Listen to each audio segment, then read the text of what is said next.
When you picture a giant open pit mine, what comes to mind? Probably massive trucks, right? And these enormous holes in the ground. But what if I told you that hidden inside that mountain of dirt is a really tricky accounting puzzle? A puzzle that can literally change a company's financials by billions of dollars. Well, today we're going to dig into the rule that solves it, IFRC 20. All right, here's how we're going to break it down. We'll start with the sheer scale of the problem, the billion-dollar dirt pile. Then we'll get into the real heart of the issue, how one single cost creates two totally different benefits. After that, we'll see the clever way accounting solves this by creating a whole new kind of asset. We'll dig into how to measure that asset, and finally, we'll wrap up with why any of this actually matters to you.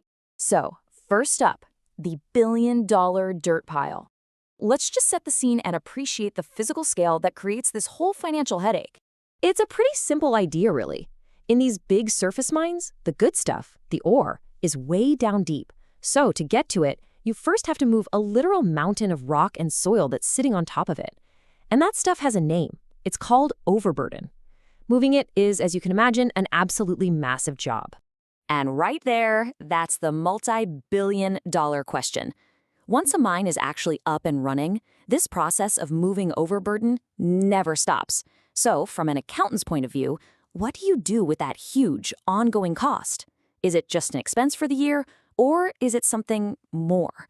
That's the exact dilemma IFRIC 20 was designed to answer, which leads us perfectly into our second part.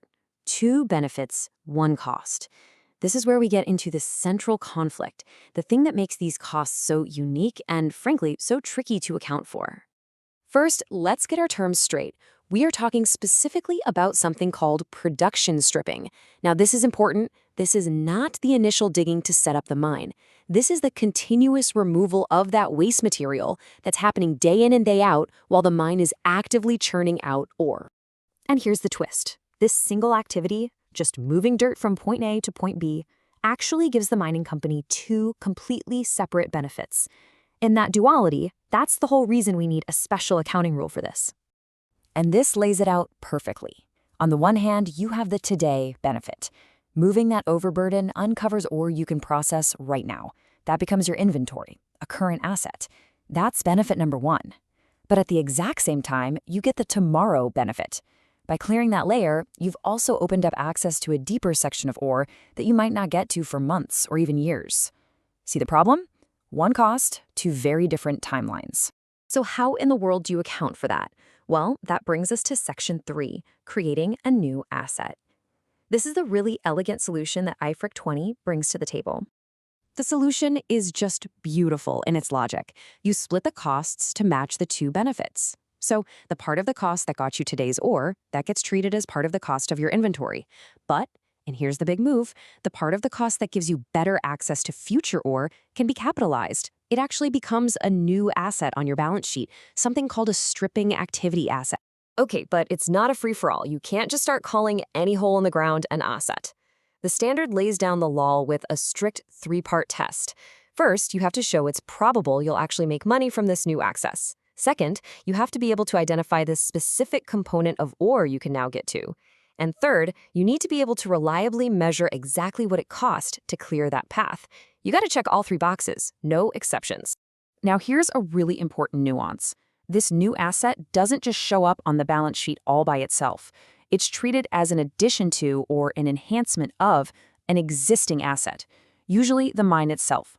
Think of it like putting a turbocharger in your car. It's not a separate thing. It becomes part of the car and makes the whole thing more valuable. Same idea here. Okay, so we know we can create this asset, but what's it worth? And how long does it last? That's what we'll tackle in Section 4, measuring the asset's life. So at the very beginning, it's pretty straightforward. The asset is recorded at what it costs to create it. That means all the direct costs for the stripping work, plus any overheads you can directly link to that specific activity. Simple enough, right? But of course, the real world is messy. What happens when the cost of digging up today's ore and the cost of clearing the path for tomorrow's ore are all mixed together in one big pile? How do you possibly split that up? Well, the standard gives us a method. It says you have to allocate those costs using a relevant production measure. So, for example, you could compare the amount of waste rock you actually moved to what you expected to move. Or maybe you could look at the quality of the ore you got out. It provides a logical, consistent way to divide up that single cost. So you've got the asset on your books. Great. But it can't just sit there forever. Like pretty much any other long-term asset, you have to depreciate it. You have to spread its cost over the periods it's actually helping you generate revenue. And IFRIC 20 is very specific about how you do this. It mandates the units of production method. What this means is the asset's value goes down based on how much ore you pull out of that newly accessible area, not just because time is passing. It's a much more accurate way to match the cost with the actual benefit. And check this out, because this distinction is critical. The useful life of this new stripping asset is not the life of the whole mine. No way. It's tied only to the expected life of the specific section of ore you just unlocked. This often means these stripping assets get written off way faster than the mine itself. So we've gone through all the technical bits. Let's land the plane and talk about our final section. Why this rule matters. What's the real-world impact of all this accounting jargon? At the end of the day, IFRIC 20 does so much more than just create a new asset line item. It gives us a much more accurate picture of a mining company's value. It does a better job of matching these enormous costs with the future revenues they're designed to create. And for investors, it's a game changer because it improves comparability. You can actually look at two different mining companies and know you're comparing apples to apples. So I'll leave you with this final thought. Thanks to this rule, the next time you look at a mining company's balance sheet, you can ask a much smarter question. You can ask yourself, am I just looking at the cost of digging a hole? Or am I seeing a precisely measured asset that represents the key to all their future profits? It's a pretty big difference.